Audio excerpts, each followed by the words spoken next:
So once we get here to first base, again, our job is to get 90 feet. I hate, if I can play a baseball game, if I'm a manager, and I never have to steal a base, and we can just hit 27, 30 times, whatever, score 10 runs, and that's the way I want to play.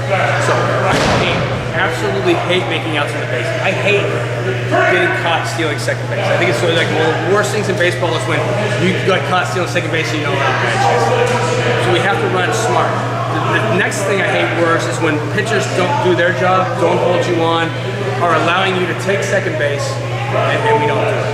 Okay, so that makes sense? So I'm kind of saying both things, right?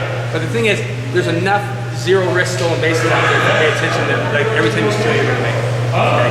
So the first way to do it is, you guys ever time pitchers? So if the pitcher's coming up and he's set, what you do is when he makes his first movement, you start to watch. Starts his delivery, you start to watch. As soon as the catcher catches the ball, you stop.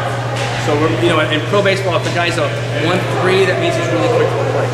If he's a 1-4, you got to be a fast runner to get him. If he's a 1-5, 1-6, those are guys that we can steal on. Okay, so know the time the pitcher to the catcher, and also know the time that it takes the time the catcher to receive the ball, catch it, and get it to second base. We want to time that. In pro ball, good catchers are like 1/8. Those guys are hard to run on. Depending, whenever guys are 2-0, you can probably run over 2-0, and professional baseball, you're not very good. So, also you got to know your time. You got to know how long it takes for you to get your lead, read the break, get to second base.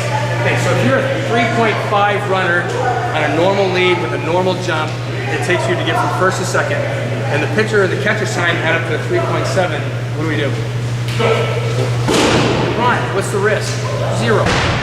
Absolutely zero, because their math doesn't add up to your math. If you're a 3.5 and they're a 3.5, you better get a great jump. You better read a breaking ball. You better do something like that. So you got to make sure you have some factors in your favor. But those are the biggest ones right there.